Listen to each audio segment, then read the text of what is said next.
작성하자 우리 마음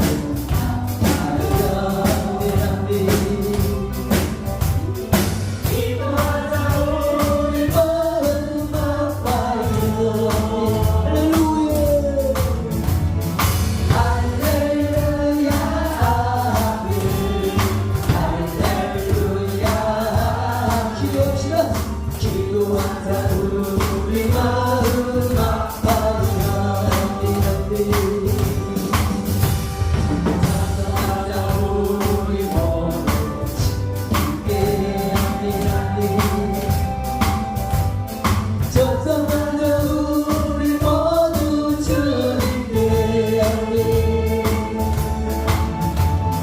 할렐루야 아멘 할렐루야 찬송 작성하자 우리 모두 주님께 원하나 하늘 영광 전부를 그 시대를 쉬어버려 원하나 하늘 영광 전부를 할렐루야 아멘 할렐루야 걸어치네 원하나 하늘 영광 전부를 바라보다 주님 계신 주님만 바라보시네 바라보다 주님 계신 천국에 할렐루야 아멘 할렐루야 주님만 바라보다 주님 계신 천국에 할렐루야 이 모든 자들로 주 백성 삼호사 그 중에 항상 계시고 그 중에 항상 계시고 온 영광 나가는 소서 이 백성 기도하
우리 왕이여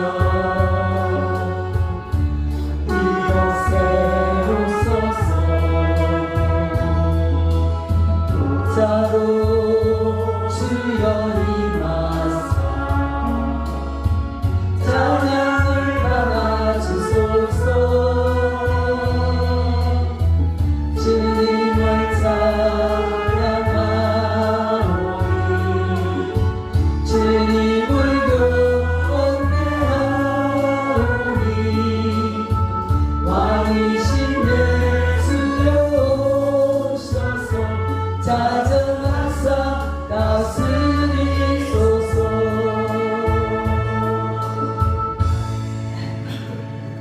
그 말씀 가운데 바울 사도는 12절 말씀, 나는 비천에 처할 줄도 알고 풍부에 처할 줄도 알아 모든 일 곧 배부름과 배고픔과 풍부와 궁핍에도 처할 줄 아는 일체의 비결을 배우노라, 그렇게 말하고 있습니다. 바울 사도는 일체의 비결을 배웠다, 그렇게 말하고 있는데, 여러분 비결이라는 말이 무엇이냐? 사전을 찾아보니까 비결이라는 말의 뜻은 세상에 알려져 있지 아니한 자기만의 묘한 방법, 즉 해결책.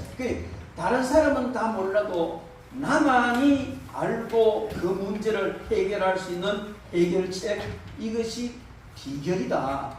이걸 이제 현대적으로 조금 달리 말하면 노하우다, 이렇게 표현을 하는 사람이 있어요. 그러니까 다른 사람은 몰라도 나는 그 해결책을 알고 있다 하는 것이 비결이라는 말인데, 그래서 세상 사람들은 여러 가지 비결을 이야기합니다. 뭐 건강의 비결, 요리의 비결, 장수의 비결, 뭐 성공의 비결, 돈 버는 비결, 이렇게 비결이라는 많이 이야기해요. 그래서 나름대로 그 분야에서 깊이 연구를 하고 그게 뭔가를 터득했을 때, 해결책을 터득해냈을 때 이거를 비결이라고 말하고, 많은 사람들은 비결이라고 말하는 그 말에 귀를 기울입니다. 뭔가 비결이 있다고 들어봐야지, 이렇게 하잖아요. 그런데 오늘 바울 사도는 내가 일체의 비결을 배웠다. 여기 일체의 비결을 배웠다는, 도대체 무슨 비결을 배웠다는 말이냐? 성공의 비결이냐?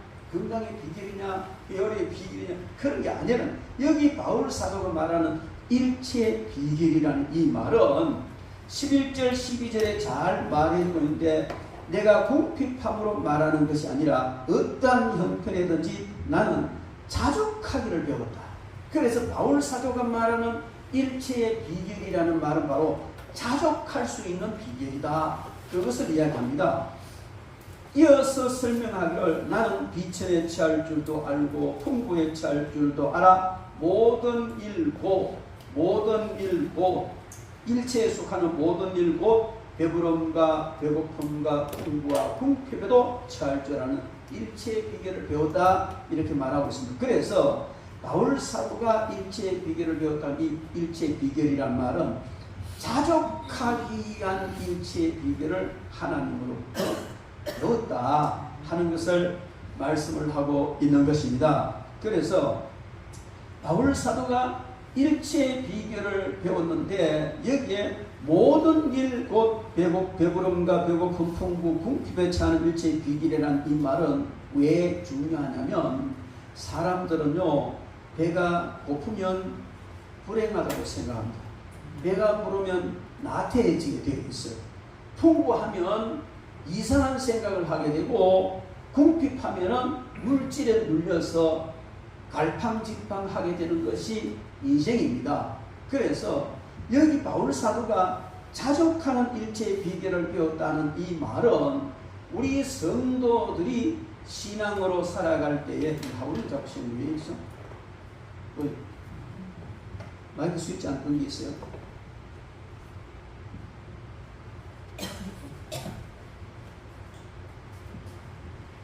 안 껐어요. 저것도 껐어요?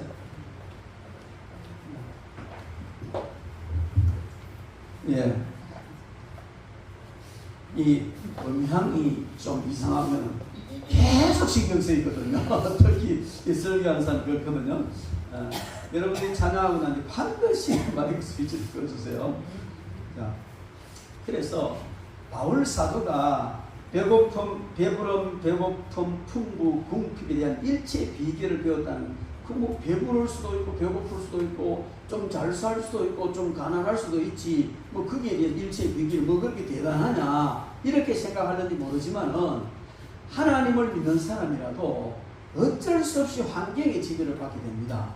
그래서 모든 것이 만족할 때는 행복을 느끼고 뭔가 만족하지 못할 때는, 만족을 느끼지 못할 때는 불행을 느끼게 되는 겁니다. 이게 일반적인 사람들의 생각이죠. 그런데 바울 사도는 일체의 비결을 배웠다는 것은 그냥 내가 만족을 느끼든 불만족을 느끼든 뭐 고통을 느끼든 아니면 뭐 즐거움을 느끼든 어떤 상황 속에서도 그게 잘 적응하는 비결을 배웠다는 것을 말하는 것입니다. 일체의 비결을 배웠다는 것인데, 그 바울 사도의 비결은 뭐냐? 답이 뭐냐? 바로 11절에 말하는 어떤 형편이든지 나는 자족하기를 배웠다, 이 말인 줄로 믿습니다. 그래서 우리가 자족하면 어떤 상황 속에서도 우리는 행복을 느낄 수가 있습니다. 만약에 하나님께 우리가 기도할 때, 하나님 지금 제가 이게 좀 부족한데요, 이 정말 너무 간절한, 너무 필요한 게 있어서 이것을 해결해 주시면 하나님 정말 행복하겠습니다 하고 기도를 했어요. 그래서 하나님께 그걸 해결해 주셨어요. 그러면 얼마 동안 행복할 것 같습니까? 3일 정도 행복할 것 같아요? 아닙니다. 금방 또 불행한, 또 더 큰 거, 더 나은 거, 또 추구하고. 그래서 사람의 요구는 끝이 없다는 것이죠. 우주를 집어삼켜도 역시 부족을 느끼는 것이 사람일 것이다, 그런 말입니다. 그런데 또 반대로 정말 너무 좋은 그런 행복한, 모든 것이 만족한 지경에 들어갔을 때 거기에 정말 만족한 것이 할까? 좀 더 만족하다 보면 사람이 이상하게 다른 것을 추구하고 결국은 쾌락을 추구하게 되고, 쾌락의 결국은 타락으로 이어집니다. 타락으로 이어져서 정말 못살 사람이 되어버리는 이런 경우 너무나 많잖아요. 그래서 바울 사도는 어떤 상황이든지 그 상황과 상관없이 만족하고 자족하고 하나님을 올바로 섬길 수 있는 그 비결을 배웠다, 그렇게 말하고 있습니다. 그러므로 우리도 바울 사도처럼 자족하는 그 비결을 배워야 될 줄 믿습니다. 환경이 좋든 나쁘든 내 모든 문제가 해결되었든 안 되었든 어떤 상황이든지 거기서 자족을 하면 바로 다윗이 고백했던 것처럼 여호와는 나의 목자시니 내가 부족함이 없소이다. 자족을 느끼는, 여러분, 다윗이 모든 것이 다 채워져서 만족했습니까? 자족했습니까? 부족함이 없다고 했습니까? 아닙니다. 그의 삶을 보면요, 한없는 기갈, 한없는 뭔가를 추구하는 삶을 살았는데 얼마나 성적 그런 욕구가 발동을 했든지 자기 부하의 아내를 뺏어가 지 마누라 삼아가지고 안놓고 이런 짓도 했고요. 뿐만 아니고 그런 나쁜 어떤 갈증만 있었던 게 아니고 영적인 갈등도 한이 없었겠습니다. 한이 큰. 해도 끝이 없을 만큼 하나님을 찬양해도 끝이 없고 섬겨도 끝이 없고 어떻게 하면 더 잘 섬길까 생각을 하다가 하나님 성전 지어드리면 되겠다 해서 어마어마한 재물을 모아가지고 하나님 성전 지어드리겠습니다 하고 요구했지만 안 된다. 너는 피를 많이 흘리기 때문에 거룩한 전 지을 수 없다. 네 아들이 짓게 될 것이다. 그래서 재료만 준비하고 마쳤던 이런 일도 있잖아요. 우리가 살아가면서 육적인 어떤 문제든 영적인 문제든 한없는 어떤 갈증과 추구를 느끼며 사는데, 그런 상황 속에서 우리가 항상 가장 중요한 것은 자족을 느끼는 줄로 믿습니다. 바울 사도는 3차 전도 여행을 마치면서 유럽 지역의 여러 교회로부터요, 예루살렘이 흉년이 들고 예루살렘 교회가 어렵다는 것을 알고 그 예루살렘 교회를 돕기 위해 많은 헌금을 모았습니다. 엄청난 금액의 헌금을 모아가지고 그것을 예루살렘 교회에 전달을 했습니다. 그 많은 물질을 움직였고 자기 손으로 일을 해서 자기들의 일행의 생활비용금 전부 다 감당할 만큼 얼마든지 풍족한 삶을 살 수 있는 그런 능력과 모든 것을 가지고 있었습니다.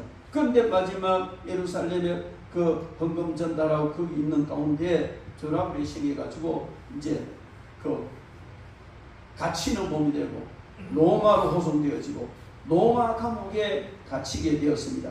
그래서 이 로마 감옥에 갇혀 있으면서 빌립보 교회를 향하여서 쓴 편지가 오늘 이 빌립보서거든요. 그런데 많은 물질을 움직이게 하고 무엇이든지 필요한 건 자족할 만큼 다 그 스스로 구해서 쓸 수 있는 이런 그 힘도 있고, 심지어 천막 만들 때 사용했던 앞치마를 병자들 얹으면 병자가 떠나가고 엄청난 사역 가운데 엄청난 역사를 일으켰지만, 지금 현재 바울 사도의 형편은 어떠하냐면 로마 감옥에 갇혀 있습니다. 이 사실을 아는 바울 사도를 너무 사랑합니다. 바울 사도는 너무 그들을 생각할 때마다 기뻐하는 빌립보 교회의 성도들이 바울이 이렇게 어려우니까 바울을 위하여 뭔가 우리도 도와야 되겠다 하는 이런 생각으로 오늘 10절 말씀에 있는 대로 내가 주 안에서 크게 기뻐하면 너희가 나를 생각하던 것이 이제 다시 사귀남이니 너희가 또한 이를 위하여 생각은 하였으나 너희가 기회가 없었느니라. 그런데 이제 기회 생겼다는 그 빌립보 교회는 바울 사도의 선교를 돕기 위해서 여러 가지 도울 방법을 많이 생각했지만은 여건이 잘 안 됐다는 겁니다. 그런데 이제는 그럴 여건이 생겼다는 것이죠. 그래서 에바브로디도 편으로 18절 말씀 있는 것처럼 내게는 모든 것이 또 풍부한지라 에바브로디도 편에 너희가 준 것을 받음으로 내가 풍족하니 이런 받으실 만한 향기로운 제물이요 하나님을 기쁘시게 한 것이요. 그 디도 편에 이제 많은 선물, 헌금 뭐 여러 가지겠죠. 그것을 이제 바울 사도에게 보냈습니다. 그런데 이 성경 전체를 읽어보면 이 마게도냐에 위치한 빌립보 교회에서 바울이 수감되어 있는 로마까지 거리는 약 1200km 정도 된다는 겁니다. 그래서 그때 당시에 뭐 열차가 있습니까? 그냥 무조건 도보로 걸어다니는 그런 시대단 말이에요. 그래서 걸어가면은 거의 한 달이나 걸리는 먼 거리입니다. 그래서 빌립보에서 빌립보 성도들이 에바브로디도에게 바울에게 줄 재정적인 것 여러 가지 좋은 것을 준비하고 또 디도 편에 우리가 이렇게 하고 있습니다. 힘내십시오. 용기 내십시오. 이렇게 하는 이런 소식과 이런 여러 가지를 주어서 보냈는데 이 디도는요 거의 한 달이나 되는 먼 돈을 가지고 또 그 길을 간다는 것은 쉽지 않거든요. 당시는 치안이 굉장히 열악했습니다. 가다가 강도를 만날 수도 있고 많은 어려움을 당할 수도 있습니다. 그러나 디도는 바울을 사랑하는 마음으로 빌립보 교회가 맡겨준 이 사명 때문에 그는 모든 것을 다 내려놓고 위험을 감수하고 바울을 향하여 갔던 것입니다. 그리고 이 바울 사도가 왜 지금 감옥에 갇혀 있느냐? 복음을 전하다가 감옥에 갇혔는데 로마에서는 복음 전하는 굉장히 싫어하거든요. 이 바울 옆에 가서 수발 들고 하다가 만약에 지금 바울이 재판을 받아가지고 석방이 되면 다행인데 사형을 받게 되면 자기도 같이 위험에 처할 수 있는 이런 상황이라는 말이죠. 그러함에도 디도는 그 심부름을 사명을 가지고 갔습니다. 그런데 그 먼 거리를 가는 동안에 그는 치명적인 병을 얻었습니다. 그래서 바울 사도에게 갔는데 그가 병들어 가지고 너무나 힘든 이런 상황에서 만나게 됐어요. 그런데 바울 사도도 그렇고 에바브로디도도 그렇고 뭐를 염려하느냐면 디도가 병들어서 살 것이냐 죽을 것이냐 나야 되는데 이걸 염려한 것이 아니고 빌립보 교회 성도들이 에바브로디도가 병들었다는 이 이야기를 듣고 염려할까봐 오히려 바울과 디도는 그것을 염려하는 거예요. 이 장면을 우리가 생각해보면요, 빌립보 교회 성도들은 바울을 끔찍히도 사랑하고 아꼈습니다. 그리고 바울과 거기서 파송받은 이 사역자 디도는요, 빌립보 교회 성도들을 끔찍히 사랑했어요. 자기들이 아프고 고통당한다는 이 일이 전달되어지므로 그들이 염려하고 걱정할까봐 애를 쓰는 이런 모습이 성경에 잘 나타나 있었습니다. 그래서 우리는 이런 모습을 보면서 정말 전도를 하는 사람, 선교를 하러 현장에 나가는 사람과 기도하고 지원하는 이 사람 사이에 정말 아름다운 이런 관계가 이루어져야 할 것이다, 저는 생각을 합니다. 저는 여러분들에게도 이런 기대를 하고 있습니다. 이제 하나님께서 마음껏 복음을 전할 수 있는 그런 어떤 기회를 만들어 주신 것 같아요. 처음 대구에서 개척할 때에 정말 성도들에게 재정적인 부담 주지 않고 마음껏 전도하고 선교하면 좋겠다 해서 사업을 했습니다. 오리오리 제일모부 사고요, 돼지고기 제일모부도 별것 다 해서 여러 가지를 했어요. 했는데 결국 하나님은 그것을 통해서 계속 회사를 하나 만들어 놓고 그 회사에서 돈이 이제 매월 수입이 되면 성도들이 어려움 없이 성도들에게 부담을 안 줘도 마음껏 목회를 하고 이제 전도할 수 있겠다 싶어서 그걸 하려고 했어요. 그런데 잘 됐어요. 너무너무 잘 됐어요. 오리오리 체인봉을 딱 만들어 놓고 나니까요, 바로 구제역이 오고요, 광우병이 오고요. 그때 그런 게 있었거든요. 그래가지고 얼마나 잘 되는지. 그런데 문제는 하나님께서 그 방법을 원치 않으신다는 거예요. 엎드려서 기도하고 성도들과 함께 기도하고 거기서 하나님이 역사하시는 것을 보고 이렇게 하라고 하시는 것 같아요. 저는 돈을 벌면 이제 어느 정도 딱 회사 만들어 놓고 나면은 그것에서 나오는 돈과 신학교도 세우고 교회도 하고 이렇게 할 생각을 했는데 하나님 허락을 안 하세요. 그래서 그동안에 정말 많은 어려움을 당하기도 하고 그렇게 왔습니다. 그런데 하나님께서 이제 네 하고 싶은 걸 한번 해봐라, 그러시는 것 같아요. 그런 분위기를 지금 만들어 주시거든요. 정말 제대로 된 신학교를 세워서 제대로 된 그런 목회자를 양성해라. 그래야 교회가 바로 서고 교회가 바로 서야 한국 이 민족이 바로 서고 이런 너무나 중요한 일을 하도록 하나님께서 지금 허락을 하신 것 같습니다. 그리고 그런 물질적인 것에 구애받지 않고 오늘 바울 사도도 다 자기가 자비랑해서 살았지만은 이렇게 빌립보 교회 성도들이 정성을 다해서 보내준 이것을 받으니까 너무너무 기쁘고 감사해서 이것은 너희들이 에바브로디도 편에 너희가 준 것을 받음으로 내가 풍족한 이는 받으실 만한 향기로운 제물이요 하나님을 기쁘시게 하는 것이다. 이 헌금이 제물이라고 표현을 했어요. 하나님을 기쁘시게 하는 것이라고 그렇게 표현할 만큼 바울 사도는 빌립보 교회 성도들의 섬김에 대해서 아주 극구 칭찬을 합니다. 그런데 그러면서 만약에 저는 이 말씀을 준비하면서 이런 생각을 해봤어요. 이거 자칫 잘못하다가는 정말 이상한 사람 되겠다. 왜? 바울 사도가 지금 너무 어렵거든요. 너무너무 어려운 상황 속에서 그들이 보내준 헌금과 이걸 받고 너무 기뻐서 그건 정말 하나님께 드리는 이것이 바로 그 제물이다 할 만큼 이렇게 한 거 자칫 잘못하면 어려울 때 도와줬으니까 그렇게 기뻐하는 거야. 이렇게 생각할 수 있습니다. 그런데 오늘 본문 말씀 전체 내용을 살펴보면 바울 사도는 그들이 바친 너무 귀한 이 헌금, 이 귀한 선물을 기쁘게 받았지만은 그게 연연하지 않았다는 겁니다. 너희들이 보내줬기 때문에 만족을 하고 풍족하긴 하다. 그렇지만은 그것은 하나님께 너희들이 보내준 이것은 하나님께 제물처럼 하나님을 심히 기쁘시게 하는 것이 됐지만 나는 거기에 대해서 전혀 좋거나 나쁘거나 거기도 흔들리지 않는다. 왜? 나는 풍부에 처할 줄도 알고 비천에 처할 줄도 가난에 처할 줄도 모든 일체의 비결을 다 배웠기 때문이다. 이렇게 말하면서 그들이 그 보내준 그 귀한 것을 받고 오히려 그들에게 교훈을 주는 겁니다. 우리가 주고받고 하는 일을 하지만 그것 때문에 좋아지거나 일희일비할 필요는 없다. 하나님께 드려진 것은 드려진 것으로 풍성하게 하나님 우리 아버지께서 넘치도록 너희 모든 설 것을 채워주실 것이 틀림이 없다. 그러나 이런 주는 입장에 있든 받는 입장에 있든 어떤 입장에 있든지 우리가 취해야 할 태도는 오직 일체의 비결, 자족함으로 얼마든지 하나님을 섬길 수 있는 일체의 비결을 배우는 삶이다.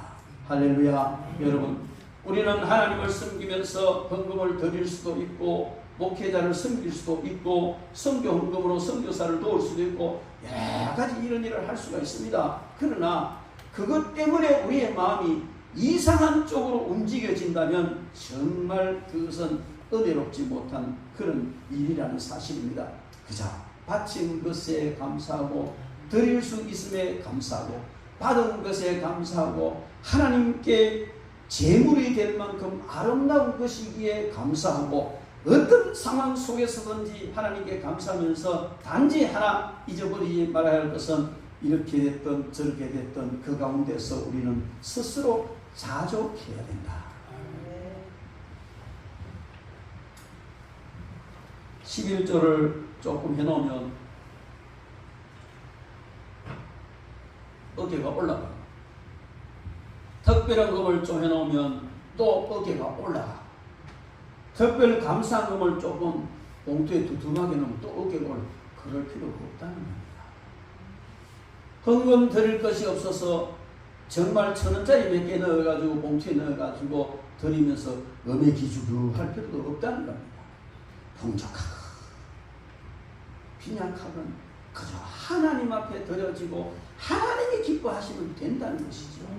그걸 놓고 우리는 서로 간에 어떤 금액이나 그걸 보는 것이 아니고 중심을 보며 그 가운데 하나님께서 기뻐하시는 그런 뜻을 구하고 그 가운데서 자족해야 되는데 어떻게 자족하느냐? 하나님이 나와 함께 계시고 주님이 나를 위해 십자가 되어 주셨고 우리에게 한없는 은총을 베푸시고 성령께서 우리를 인도하시며 살아가고 주의 일을 할 수 있도록 하셨기 때문에 그것 때문에 우리는 자족한 삶을 살아야 될 줄 믿습니다.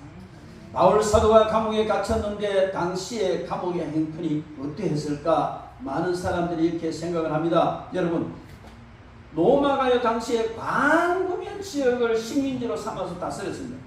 그런데 그 광범위한 지역에 여러 나라들이 있단 말이에요. 그러니까 다 자기 나라 독립하고 싶고 로마에 대해서 반감을 가지고 있는 지극히 당연한 것인데 특별히 유대민족들은요 아주 그냥 민족성이 강해서 똘똘 뭉쳐서 로마를 대적했는데 얼마나 로마에 골칫거리였는지 모릅니다.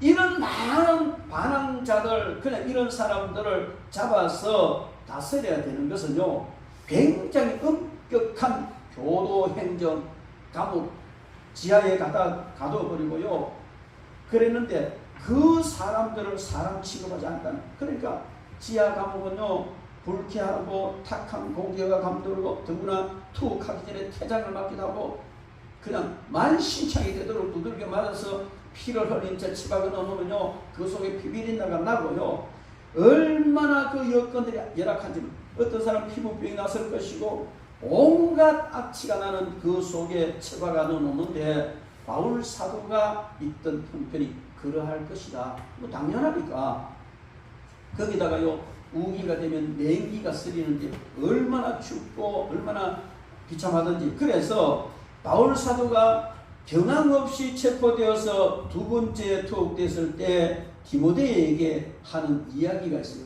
속히 나에게서 오는데 겉옷을 좀 같이 보느라. 정말 산전수전 다 겪으면서 그렇게 살았던 바울 사도가 겉옷이 필요하다. 다른 많은 것이 필요한 게 아니라 너무나도 형편이 열악하고 춥고 그렇기 때문에 겉옷 좀 가지고 오느라 할 만큼 그런 형편 속에 있으면서 자신은 체질적으로 약하고 많은 고통을 받고 돌에 맞고 태장에 맞고 그러므로 만신창이가 된 몸이라고 볼 수 있습니다. 그런 상황 속에 감옥에 갇혀 있음에도 불구하고 오히려 빌립보 교회 성도들에게 나는 만족하다, 나는 자족하다. 왜? 너희들이 볼 때는 내가 안타깝고 답답해서 선물도 보내고 그 먼 길을 기도편에 보내고 오다가 병들고 이런 일이 일어났지만 난 그렇지 않다. 너희들이 생각하는 것 같지 않다. 나는 너무나 행복하다. 너무나 만족하고 너무나 자족하다. 왜? 어떤 형편과 환경 속에서든지 자족할 수 있는 일체 비결을 배웠기 때문이다. 그 말입니다. 그래서 오히려 바울 사도가 그들을 위로하고 그들을 걱정하는 이런 모습을 우리는 볼 수가 있습니다. 여러분, 우리는 세상 살아가면서 신앙생활하면서 바울 사도와 같은 이런 자리에 들어갔다 할지라도 우리는 정말 거기서 자족할 수 있는 삶을 살아야 될 줄 믿습니다. 빌립보 교회 성도들은 바울을 사랑하고 에바브로디도를 보내고 그들 서로 염려하는 이런 모습, 정말 오늘날 이 교회 삭막해져가는 이 교회가 본받고 배워야 할 그런 모습이다 저는 생각을 합니다. 여러분, 우리도 이게 자족을 느끼지 못하면요 절대로 이런 현상은 일어날 수가 없습니다. 뭔가 내가 더 가져야 되고, 내가 더 인정받아야 되고, 내가 더 높아져야 되고, 내가 더 드러나야 되고, 이런 상황이라면 절대로 이런 일은 일어날 수가 없습니다. 내가 낮아지고, 내가 섬기고, 내가 베풀고, 이런 자족한 마음이 생길 때 비로소 이와 같은 역사가 일어날 줄 믿습니다. 여러분, 예수님께서도 본을 보이셨습니다. 3년 동안 온갖 권력명의 모든 것 다 내려놓고 오히려 우리를 섬겨주시기 위하여 정말 여도 부리고 나누새도 둥지도 있고 다 거처가 있는데 인자는 머리들 곳도 없다 할 만큼 그런 궁핍하고 가난한 삶을 사시면서 우리 위해서 마지막에 십자가의 생명까지 내주시는 삶을 살았습니다. 그래도 주님은 너무 만족했어요. 그런데 여러분, 우리는 그 주님으로부터 모든 걸 다 받았지 않습니까? 다 받았으면서도 여전히 부족한 것밖에 없는 것이 우리의 현실이라면 우리는 정말 너무나 비참한 사람입니다. 여러분, 주님의 사랑 하나만으로도 만족합니다. 바울 사도는 그랬어요. 나는 예수 그리스도 외에는 아무것도 할 필요가 없다. 십자가 외에는 자랑할 필요가 없다. 예수 그리스도와 주님의 십자가 때문에 그는 만족했던 것입니다. 할렐루야. 네. 여러분, 주님 한 분만으로 만족하시기 바랍니다. 네. 사람 보면 만족 없습니다. 주님 바라보면 만족할 줄 믿습니다. 네. 임기종이라는 사람이 있습니다. 이 임기종이라는 사람 혹시 여러분들 들어보셨는지 모르겠습니다만은 그 별명이 스락산의 작은 거인이라는 별명을 가지고 있습니다. 근데 그 임기종 씨는 뭘 하느냐면 그 스락산에 뭐 사찰도 있고 중간중간 휴게소에 물건 파는 가게도 있고 일이 있잖아요.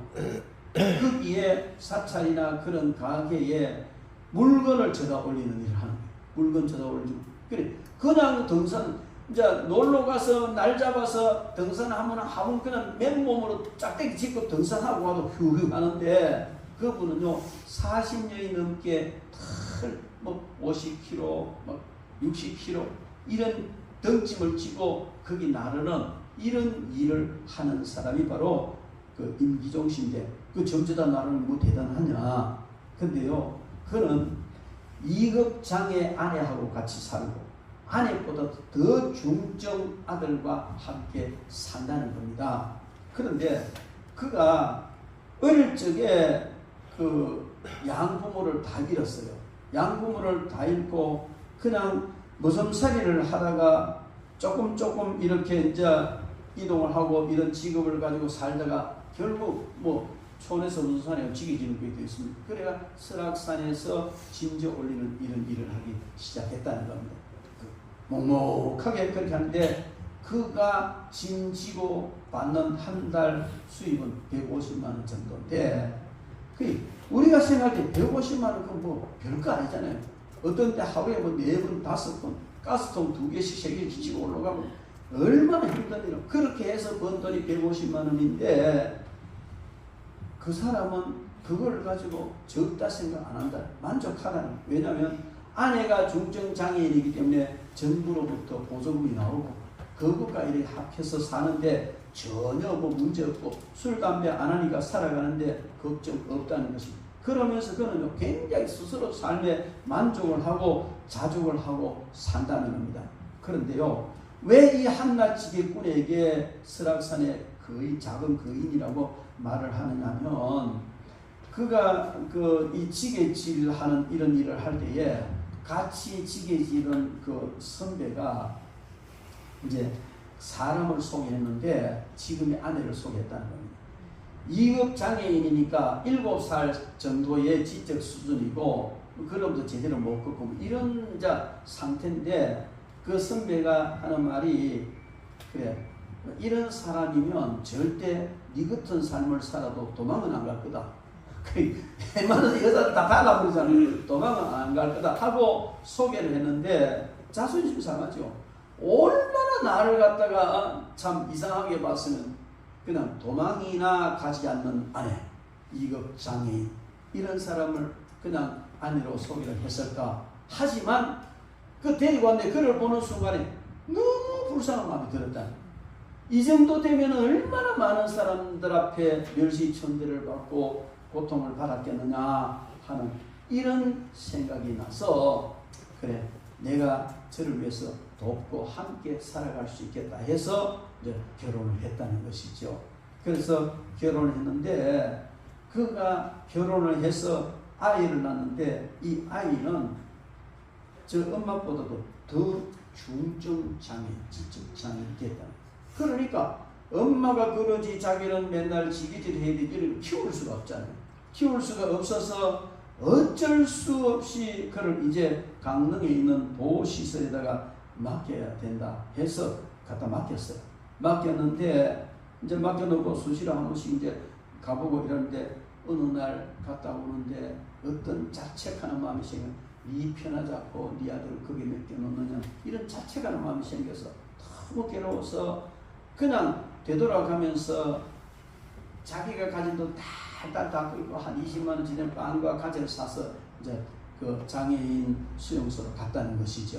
거기 가가지고 그것을 나눠주니까 장애인들이 뭘 압니까? 바보는 항상 즐겁다는 말 하잖아요. 뭐 고통스럽다. 그럼 맨날 웃는 거예요. 그런데 그것을 주니까 그것을 먹으면서 너무 행복하는 그들의 모습을 보니까 너무너무 이제 가슴이 뭉클한. 나도 누군가에게 정말 행복을 줄 수 있고 즐거움을 줄 수 있구나 이 마음이 생겼다는 거예요. 그래서 그는 그때부터 그 지체장애 아들 보호시설을 돕기를 시작했는데 얼마나 자기가 살아가는 이 모든 것 몇 천만을 계속 여유만 있으면 것도 없고 여유만 그렇게 해서 그것이 알려지게 되자 바로 그를 그 설악산의 작은 거인이라 이렇게 불렀다는 여러분. 그렇게 열악한 형편 속에서 정말 몇 푼 되지 않는 아껴서 그것도 자기보다 더 어려운 사람한테 갖다 도와주면서 거기서 만족을 느끼고 감사를 느끼는 이 사람. 여러분, 우리는 이 사람 앞에서 우리 스스로를 한번 생각해 보아야 될 줄 믿습니다. 이 임종 씨의 삶을 우리가 돌아보면서 너무나 풍요롭고 너무나 많은 것을 누리며 살면서도 늘 불평하고 원망하고 궁핍을 느끼고 산다면 우리는 우리 자신을 한번 돌아봐야 될 줄 믿습니다. 여러분, 가난이라는 것은 항상 상대적입니다. 가난해서 가난한 것이 아니고 가난을 느끼기 때문에 가난한 것입니다. 제가 가끔 말씀드립니다만은요, 우리나라는요, 세계에서, 여러분들은요, 적어도 세계에서 아마 20% 안에 드는 잘 사는 사람들이에요. 아무리 못 살아도요. 세계적인 상황 앞에 우리나라 사람들의 생활 수준은 굉장히 높습니다. 그런데도 행복 지수는요, 형편없습니다. 왜? 만족을 누리지 못하고, 자족하지 못하고, 끊임없는 욕망에 사로잡혀 살아가기 때문에 그렇습니다. 사람을 두 종류로 나눈다. 누가 그런 말을 했어요. 온도계 같은 사람이 있고 온도 조절기 같은 사람이 있다는 겁니다. 온도계는 주위의 온도에 따라서 수온지가 올라갔다가 내려갔다. 주위 온도에 따라서 온도가 올라가고 내려가고 합니다. 그런데 온도 조절기는 주위의 어떤 온도가 나빠지면 자기가 그 온도를 맞춰내고 있어. 이 에어컨 그렇잖아요. 에어컨 뭐 20도 딱 맞춰놓으면 뜨거우면 어떻게 해서는 20도 맞춰내잖아요. 그죠? 이런 거. 그래서 우리가 살아가면서 주위 환경에 너무 민감하게 움직이는 온도계 같은 사람이면 자족할 수가 없습니다. 그러나 주위 환경이 바뀌면 내가 그 환경을 적절하고 좋은 환경으로 바꾸겠다는 온도 조절기 같은 이런 삶을 사는 사람은 모든 사람들로부터 칭송을 받을 뿐만 아니고 역시 자족한 삶을 살아갈 수 있다고 생각합니다. 우리가 잘 아는 대로 성경에 나타난 요셉은요, 노예 신세로서 형들이 팔아버렸기 때문에 노예 신세가 되고 누명을 쓰고 얼마나 처참한 삶을 살았습니까? 그렇지만은 그 가운데서도 하나님을 의지함으로 하나님이 주신 비전을 붙들고 있고 하나님께서 모든 것을 반드시 해결해 줄 줄 믿는 이 믿음 때문에 그는 자족했고 오히려 주의 많은 사람들을 행복하게 만들었으며 그냥 감옥에 들어온 중심들을 위로해 주기도 했고 심지어 애굽의 바로왕을 지도하고 애굽 나라를 살리는 이런 일을 했던 것입니다. 그래서 성경은 말합니다. 항상 요셉은 형통했더라. 감옥 속에 들어가는데 뭐가 형통입니까? 누명 쓰고 감옥에 들어가 형들한테 팔려가지고 노예로 팔려가고 노예로 살다가 또 누명 쓰고 감옥에 들어갔는데 그게 무슨 형통입니까?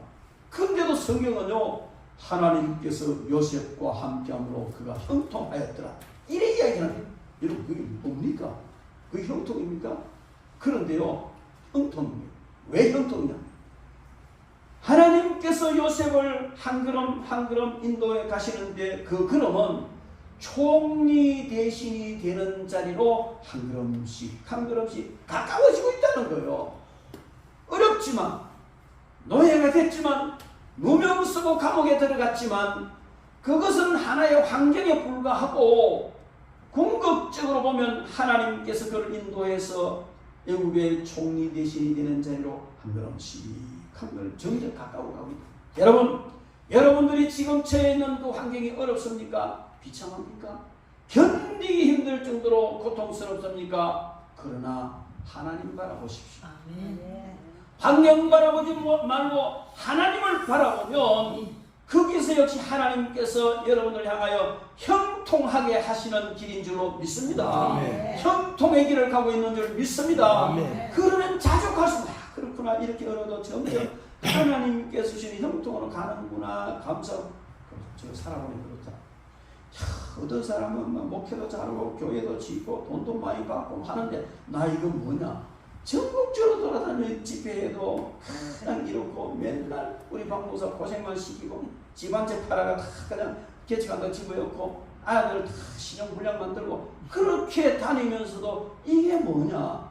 그런데 하나님께서 이렇게 인도하시려고 그런 길을 걷게 하셨구나. 저는요 유엔한 협동조합만은 너무 감사해요. 왜냐하면 우리가 세상에서요 CCC도 있고 뭐 여러 가지 선교단체가 많이 있어요. 그런 그 모든 선교단체보다도 유엔한 협동조합이 훨씬 큰 선교를 합니다. 훨씬 강하게. 그런 선교단체는요 복음은 들고 있고 열정은 갖고 있지만 재정적인 능력이 없어서 다 얻어야 되고 지원받은. 여기는요 그 재정적인 모든 것이 풍부할 뿐만 아니고 지금 전도자를 양성해서 신학교를 하는데요 최고의 강사들이 와서 갑니다. 최고. 앞으로 저 그렇게 합니다. 보통 구소교단 신학교는요 목사님들 며칠 모이가 이번에는 이학인 이게 뭐 해는 거예요. 저끼리 발라가지고 가르치는데 굉장히 비전문성입니다. 근데 저는요 정말 전공한 박사를 모셔다가 가르치고 한 학기나 두 학기나 1년 가르치고 좀 쉬쉬고 다른 전공한 분들 다 모셔다가 그렇게 강의를 시켜요. 그분들은 기분 나쁠 수도 있지만 저는 교수님들도 중요하지만 저에게 가장 중요한 건 신학생입니다. 정말 바르게 훈련받아서 나가야 되기 때문에 그렇습니다. 그래서 이런 모든 여건을 만들어주고 여기 이제 신학교에서 앞으로 전도자가 나오고 한국에 5,000명의 전도자가 나오면요 대교단이 됩니다. 그런데 대충 하는 사람이 아니고 그냥 아무나 전도자 시험 안 해요. 철저히 훈련받고 정말 사명감을 가지고 복음을 전하고 세계 복음화를 이루겠다는 이런 열정과 그런 것을 만들어가는 사람을 전도자로 세우는 거예요. 여러분, 그런데요 우리가 살아가면서 정말 마지막으로 하나님께서 원하시는 것이 무엇인지 그 목표를 향해 나갈 때 하나님은 반드시 길을 열어주심을 믿습니다. 지금 현재 바울 사도는 감옥에 있습니다. 그동안 수많은 고난을 당했습니다. 그러나 그럴 때 그는 한 번도 불평한 적 없고요 늘 자족했습니다. 오늘 결론적으로 이야기하는 것, 내일 평생 살아가면서 나는 항상 자족했다. 어떤 환경 속에서든지 자족하는 일체의 비결을 배우고 나는 그렇게 살았다는 것을 감옥 속에서 간증합니다. 여러분들도 그렇게 되기를 주의 이름으로 축원합니다. 바울 사도는 항상 어떤 상황 속에서도 자족했습니다. 형편이 어떠하든지 자족을 배웠고요 모든 게 풍부하고 또 뭐 괴롭고 부족하고 가난하고 비천하고 여러 환경이 있었습니다만 그러나 그럴 때 항상 그는 자족한 삶을 살았고 거기에 대한 결론을 오늘 말하고 있는 것입니다. 그리고 바울 사도가 그렇게 했던 것은요 하나님의 섭리를 믿었기 때문에 자족할 수가 있습니다. 바울은 풍부에 취할 줄 알고 귀천에 취할 줄 알고 배부르가 배고픈 궁극 모든 것에 취할 줄 아는데 여기에 비결을 배웠노라 하는 이 말은요 전수를 받았다. 누구에게? 하나님으로부터 그 비결을 전수받았다. 살아보니까 하나님께서 이렇게 가르치고 저렇게 고통 속에서 가르치시고 매맞고 가르치고 돈에 맞고 가르치시고 고난 중에 가르치고 풍랑 만나 그냥 배가 파설하는 지경에 이랬을 때 하나님 가르치시고 삶 속에서 이렇게 가르칠 때에 바울은 그때마다 자족을 배웁니다. 여러분들 환경이 좀 어렵다고 제발 좀 엄살 부리지 마세요. 엄살 부리지 마세요. 거기서 하나님이 가르치신 비결을 배우십시오. 자족하는 비결을 배우시기 바랍니다. 그래야 우리가 승리할 수가 있는 것입니다. 여러분, 어려운 환경이 하나님께서 허락하신 것이며 자신을 통해서 하나님의 뜻이 이루어질 계획이 있다는 걸 알고 그래도 그는 자족했던 것입니다. 온도계 같은 사람 말고 온도 조절기 같은 사람 되면 그러게 될 줄 믿습니다. 그리고 그는요 예수님이 주신 능력으로 자족할 수가 있었습니다. 오늘 13절 말씀에 보면 내게 능력 주시는 자 안에서 내가 모든 것을 여기 모든 것을 할 수 있다는 이 말은요 충분히 자족을 배우고 나니까 두려움이 없다는 것, 어떤 상황 속에서든지 내가 대처해 나갈 수 있다는 이 고백인 것입니다. 어디서 그런 능력이 나왔습니까? 내게 능력 주시는 자 안에서 예수 그리스도께서 능력 주시면 넘치 못할 게 없는 겁니다. 대처해 나가지 못할 일이 없는 겁니다. 좌절할 일이 없는 겁니다. 감사하지 못할 일이 없는 겁니다. 만족하지 못할 일이 없다는 것입니다. 여러분, 주님께서 주시는 능력을 힘입으시기를 바랍니다. 빌립보서 1장 20절로 21절 말씀에 보면 나의 간절한 기대와 소망을 따라 아무 일에든지 부끄러워하지 아니하고 지금도 전과 같이 온전히 담대하여 살든지 죽든지 내 몸에서 그리스도가 존귀하게 되게 하려 하나니 이는 내가 사는 것이 내게 사는 것이 그리스도니 죽는 것도 유익하다. 여러분, 죽는 것도 유익해요. 자족이라는 말이죠. 오직 주를 위해서 살고 주를 위해서 죽을 각오만 하면은 아무것도 두려울 필요가 없는 줄 믿습니다. 우리가 살아가면서 심히 어려운 상황 만났을 때 낙심하거나 분노하거나 원망하지 마시기 바랍니다. 원망할 것이 아니에요. 하나님이 주시는 자족을 훈련시키는 훈련장인 줄로 믿습니다. 로마서 8장 28절에 바울 사도는 우리가 알거니와 하나님을 사랑하는 자 곧 그의 뜻대로 부르심을 입은 자들에는 모든 것이 합력하여 선을 이루느니라 말씀하셨습니다. 여러분, 여기 모든 것은요 풍부와 가난과 모든 상황, 모든 상황이 합력하여 선을 이루게 될 줄 믿습니다. 주님께서는 요한복음 16장 33절에 십자가 지시기 전날 저녁에 사랑하는 제자들에게 세상에서는 너희가 환난을 당하나 담대하라 내가 세상을 이기었노라 말씀하셨습니다. 주님이 세상을 이기셨고 우리에게 이기게 하셨습니다. 그리고 능력을 주십니다. 담대하시기 바랍니다. 조금 더 흔들리지 마시기 바랍니다. 마지막으로 우리가 성령으로 충만해야 자족할 수가 있습니다. 여러분, 사도행전을요 성령행전이라고 말합니다. 모든 서신서는요 사도행전에서 역사적 바탕을 가지고 있습니다. 그래서 사도행전을 신약의 역사서라고 말합니다. 그런데 이 신약의 역사서인 성령행전이라고 말하는 사도행전의 모든 것은 성령께서 이끄시고 성령께서 행하게 하신 그런 모든 역사를 기록한 것이고, 이 모든 신약의 서간으로 된 편지형태로 된 이런 모든 신약 성경도 그 사도행전 속에 포함되어져서 지역과 시간 모든 그 속에 포함되어져서 서여지고 진행되는 것이 바로 이 서신서를 통한 성경입니다. 그런데 여러분, 거기에 성령께서 역사하셨다 어쨌다 저쨌다 말을 안 해도 그 배후에 항상 역사하시는 분은 성령님이신 줄 믿습니다. 그 역사는 성령께서 이끌어 가시고 순간순간마다 모든 것은 성령님의 역사입니다. 바울 사도가 그렇게 침침하고 고통스러운 감옥 속에서도 기뻐할 수 있었던 것은 성령님의 역사입니다.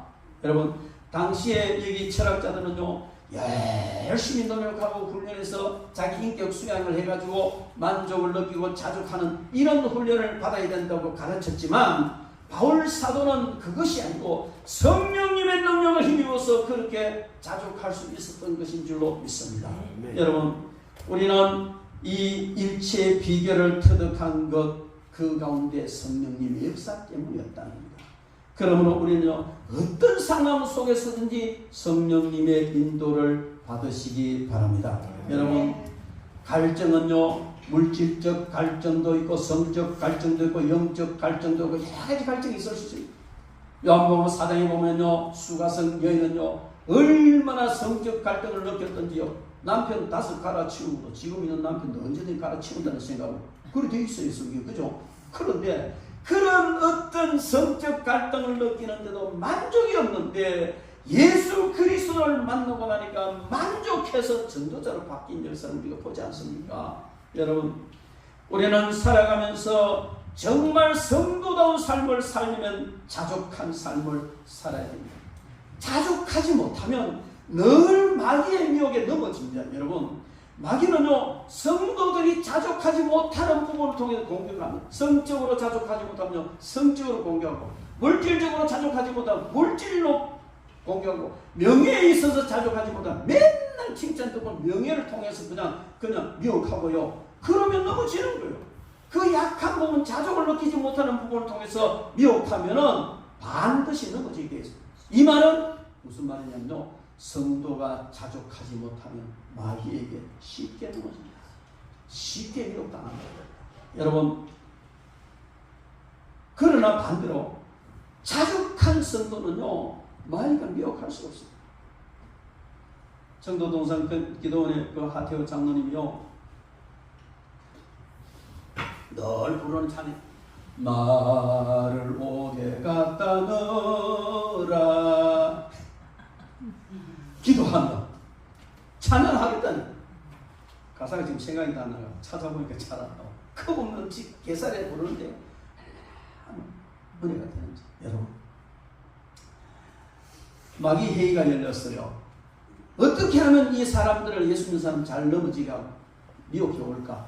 그래서 그냥 감옥에 갖다 내요. 그럼 마귀 되냐? 안 된다.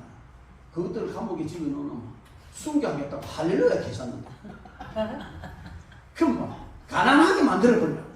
가난한 자 복이 있다고 더 그냥 기도 더 열심히 하고, 이래도 저래도 그냥 이 자족을 느끼는 성도들을 마귀가 미혹할 방법이 없는 거요. 그래서 그 중에 아주 늙은 마귀 새끼가 아니라 늙은 마귀가 하는 말이 한 가지 방법이 있다. 뭐냐? 차차로 하락해라. 그래서 그 이름 차차로 마귀. 만족을 느끼고 자족을 느끼는 사람을 넘어뜨릴 수 있는 방법은 지금 만족하잖아. 그 주일 하더라도 좀 이따 해라. 그냥 좀 즐기고 뒤에 해도 되고 오늘 하지만 내일 해도 되고 다음 달에 그래 차차로 해라 하면은 거기 넘어진다는 거예요. 여러분 우리가 자족하면 마귀의 미혹에 넘어지지 않습니다만은 일을 미루면 넘어질 수 있습니다. 여러분 우리는 자족하지만 정말 주님께서 맡기신 사명 위해서 즉시 달려가는 바울 사도처럼 달려가는 승리하는 그런 저와 여러분들이 되어서 우리도 바울 사도처럼 일체의 비결을 배웠다 하는 승리자 되기를 주님의 이름으로 축원합니다. 기도하겠습니다.